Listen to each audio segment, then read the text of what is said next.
अस्सलामुअलैकुम, बिस्मिल्लाहिर्रहमानिर्रहीम। आज मैं बना रही हूँ सर्दियों की सौगात पंजीरी। आज मैं आपके साथ पंजीरी की आसान सी रेसिपी शेयर करूँगी। पंजीरी में बहुत से हेल्दी अज्जा शामिल होते हैं और ये बच्चे बूढ़े सबके लिए बहुत फ़ायदेमंद होती है। तो आज मैं पंजीरी बना रही हूँ बेसन और सूजी से। तो चलिए हम रेसिपी स्टार्ट करते हैं। आधा किलो बेसन है और ये आधा किलो और हाफ कप सूजी है। ये बेसन से थोड़ी सी ज़्यादा है। ये 2.5 कप मैंने देसी घी लिया है। आधा कप हम सूजी भूनते हुए डालेंगे और 2 कप हम बेसन को भूनते हुए इस्तेमाल करेंगे। 1 कप भरा हुआ बादाम है जिसको मैंने बारीक काट लिया है। 1 कप अखरोट है। 1 कप खोपरा है पिसा हुआ और ये आधा कप बादाम और अखरोट है जो हम गार्निश के लिए इस्तेमाल करेंगे। और 1.5 कप चीनी है और 8 अदर इलायची है जिसको मैंने बारीक पीस लिया हुआ है। सबसे पहले हम कढ़ाई में आधा कप घी डालेंगे, फिर हम इसमें सूजी डाल देंगे और इसको हल्की आंच पर इस वक्त तक भूनेंगे जब तक ये लाइट ब्राउन ना हो जाए। इसको तकरीबन 15 से 20 मिनट लगेंगे हल्की आंच पर भूनते हुए और इसका चम्मच हमने मुसलसल हिलाना है, बिल्कुल छोड़ना नहीं है। अगर हम चम्मच छोड़ेंगे तो सूजी जो है नीचे से डार्क हो जाएगी। इसको हमने हल्की आंच पे मुसलसल चम्मच हिलाकर भूनते रहना है जब तक कि इसका कलर जो है ना लाइट गोल्डन ना हो जाए। सूजी बिल्कुल भून गई है, 2 मिनट और लगेंगे और ये देखें इसका कलर भी लाइट गोल्डन हो गया है। अब ये बिल्कुल रेडी है। अब हम इसे किसी बर्तन में निकालते हैं।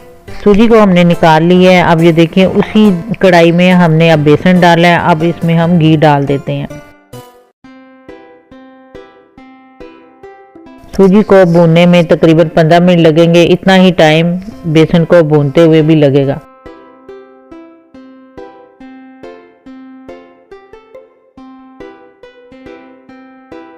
बस आपने चम्मच को रोकना नहीं है, मुसलसल चम्मच हिलाते रहना है।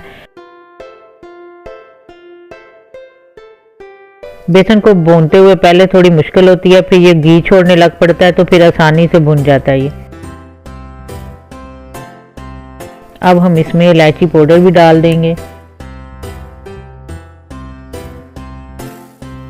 और बेसन भी हमारा काफ़ी हद तक भुन चुका है। इसमें से खुशबू आने लग पड़ी है और इसकी रंगत भी तब्दील हो गई है।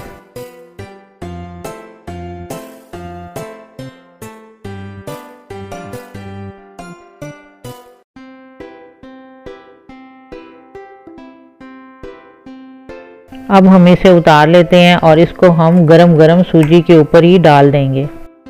ये देखें सूजी के ऊपर हमने बेसन को डाल दिया हुआ है। अब इसके ऊपर हम अखरोट डाल देंगे और ये बादाम है,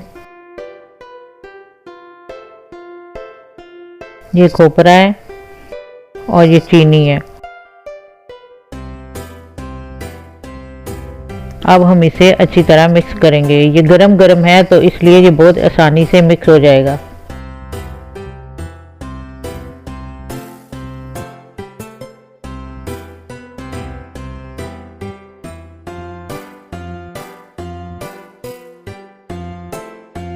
ये देखें हमने इसको अच्छी तरह मिक्स कर लिया हुआ है।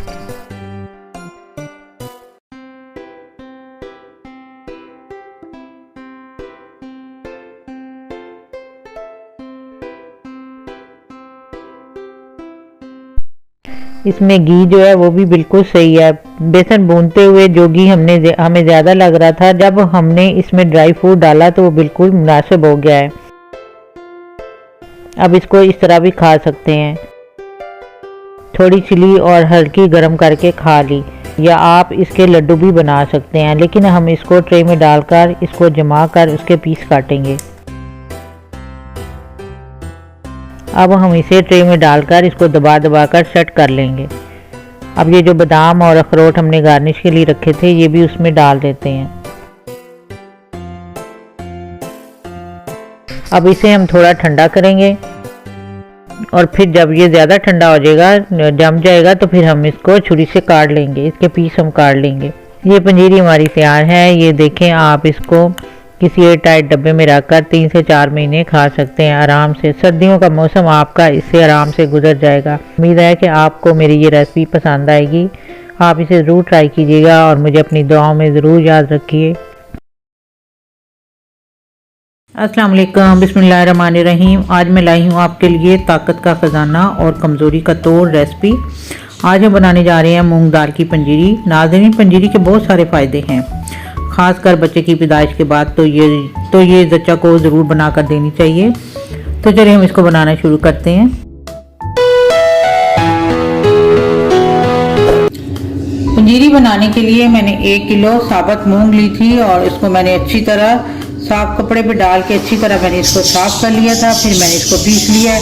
इसको मैंने घर में ही पीसा है और ये देखिए ये बिल्कुल दानेदार है। इसका पाउडर नहीं बनाना, इसको दानेदार रखना है हमने। और 150 ग्राम मैंने फूल मखाने लिए हैं। हस्बे ज़रूरत हम इसमें चीनी का इस्तेमाल करेंगे और हस्बे ज़रूरत ही हम इसमें देसी घी का इस्तेमाल करेंगे। और इसमें हम ड्राई फ्रूट भी डालेंगे, जिसमें मैंने ये किशमिश ली है, 1 प्याली तकरीबन किशमिश है और इसी तरह 1 प्याली पिस्ता है, 1 प्याली मैंने गोंद ली है, ये भी तकरीबन 150 ग्राम है, 1 प्याली मैंने चार मगज लिए हैं, 1 प्याली मैंने काजू लिए है और 1 प्याली अखरोट है। और ये जो बादाम है ये थोड़े ज़्यादा हैं, तकरीबन मैंने इसको 400 ग्राम लिया है। तो चलिए अब इसको हम पकाना शुरू करते हैं। बिस्मिल्लाहिर्रहमानिर्रहीम। चूल्हा हमने ऑन कर दिया है। सबसे पहले हम देसी घी डालते हैं। थोड़ा सा हम देसी घी इसमें डालेंगे। बिस्मिल्लाहिर्रहमानिर्रहीम।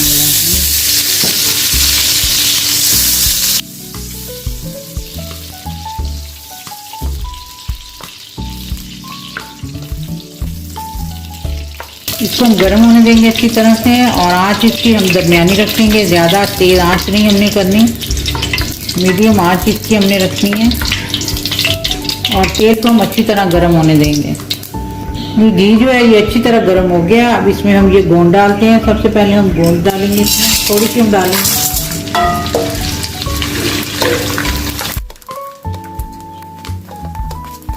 ये अच्छी तरह फूल जाए और फ्राई हो जाए तो इसको अब हम निकाल लेते हैं। ये देखें ये गोंद हमारी अच्छी तरह फ्राई हो गई है, इसे अब हम निकाल लेते हैं।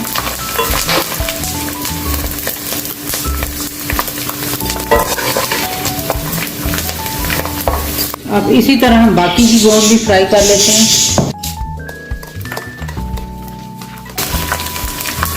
गोंद को हमने अच्छी तरह फ्राई कर लिया है। अब इसी में हम ये डालेंगे काजू और इनको भी हम फ्राई करेंगे। इसको हम लाइट गोल्डन करेंगे। ये देखिए ये लाइट गोल्डन हो गए हैं, इनको अब हम निकाल लेते हैं। अब हम इसमें डालते हैं बादाम। इसको भी हम थोड़ी देर के लिए फ्राई कर लेते हैं। साथ ही हम अखरोट भी डाल देते हैं।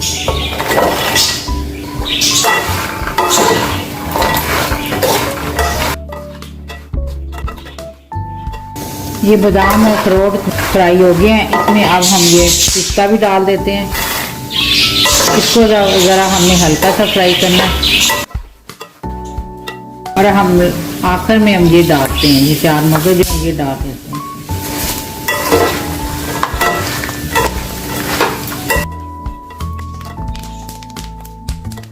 भाई ये अच्छी तरह फ्राई हो गया, इसको अब हम निकाल लेते हैं।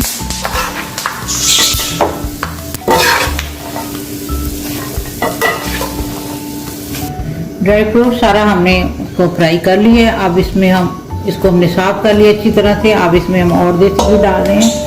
बिस्मिल्लाहिर्रहमानिर्रहीम। ये घी गर्म हो गया। अब इसमें हम ये मखाने डालते हैं। ये देखिए एक डाल के मैंने इसको चेक किया था और आंच हमने तेज रखनी है और इसमें हम ये आधे डाल देते हैं पहले और इसको हमने क्रिस्पी होने तक फ्राई करना है। अब हम इसकी आंच दरमियानी कर देते हैं। तकरीबन 2 मिनट लगते हैं इसको फ्राई करते हुए। अब ये फ्राई हो गए हैं, इनको हम निकाल लेते हैं और इसी तरह जो बाकी हैं मखाने उनको भी हम फ्राई कर लेंगे। ये थोड़ा सा घी हमने और डाला है इसमें अच्छी तरह गर्म होने देंगे। ये घी अच्छी तरह गर्म हो गया। अब इसमें हम किशमिश डाल देते हैं और इसे भी हम फ्राई कर लेते हैं।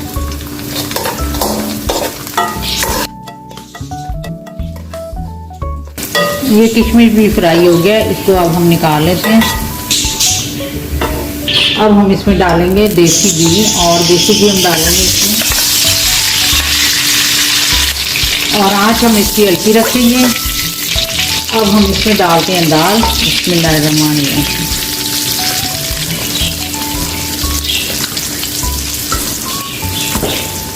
और इसको हमने भूनना है हल्की आंच पे।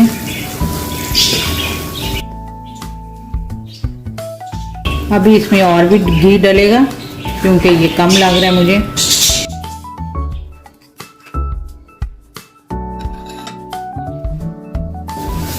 दाल को हमने मुसलसल हिलाते रहना है, इसका हमने चम्मच नहीं छोड़ना, और इसको हमने हल्की आंच पे भूनना है। अगर हम आंच तेज़ करेंगे तो ये ऊपर से जल जाएगी, ये पक जाएगी, और अंदर से ये कच्ची रहेगी, क्योंकि ये दानेदार हमने इसको पीसा है। और मज़े इसका जो दानेदार दाल होती है उसी का ही आता है, बिल्कुल पाउडर नहीं बनाना आपने इसका। थोड़ा सा हम इसमें और घी डालते हैं।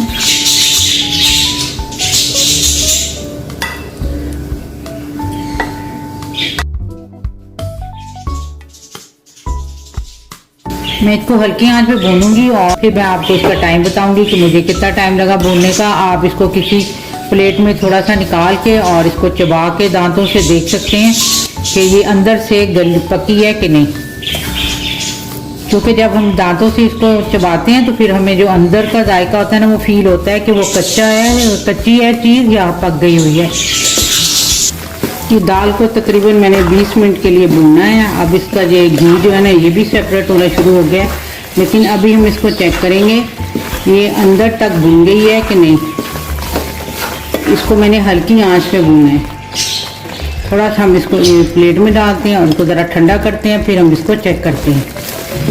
पहले ज़रा दाल को भूनना मुश्किल होता है, लेकिन जब थोड़ी सी भुन जाती है और ये घी जो है ना ये सेपरेट होना शुरू हो जाता है, तो फिर ये आसानी से इसमें चम्मच चलाया जाता है और ये आसानी से भूनी जाती है।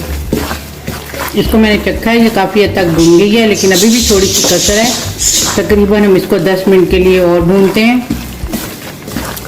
और ये जो पंजीरी है मैं अपनी बहू के लिए बना रही हूँ। माशाल्लाह मेरा पोता हुआ है, पहले पोती थी, अब अल्लाह ताला ने पोता दिया है, तो मैं उसके लिए बना रही हूँ। चीनी हम सबसे आखिर में डालते हैं, जब इसको उतार लेते हैं तो फिर हम इसमें चीनी डालते हैं। ये तकरीबन आधा घंटा लगा इसको भूनते हुए, और ये अच्छी तरह भून चुकी हुई है। अंदर से भी ये भुनी हुई फील होती है, कच्ची नहीं फील हो रही। अब हम इसे उतार लेते हैं। ये सारा ड्राई फ्रूट हमने फ्राई कर लिया था। अब इसको हम पीसेंगे नहीं, इसको हम ऐसे ही डालेंगे साबुत, और साबुत खाने में ये बहुत मज़े का लगता है। हम डालेंगे खुले बर्तन में, एक मैं परात में डाल रही हूँ, और ये बहुत गर्म है, आप एहतियात से डालें। हम डालते हैं चीनी, ये सारी हमने डाल दी है, और इसको हम अच्छी तरह मिक्स करेंगे। आप अपने हिसाब से डालें जितनी आप पसंद करते हैं, चीनी ज़्यादा या कम। पहले हम इसको अच्छी तरह मिक्स कर लेते हैं, क्योंकि ये दाल ज़रा गर्म है तो ये अच्छी तरह मिक्स हो जाएगी। फिर हम इसमें ड्राई फ्रूट डालेंगे। चीनी हमें और डालनी पड़ेगी क्योंकि ड्राई फ्रूट काफ़ी है, और ये चीनी जो है ना ये फिर कम लग रही है मुझे। ये अच्छी तरह मिक्स हो गई है। अब हम इसमें ड्राई फ्रूट डालते हैं।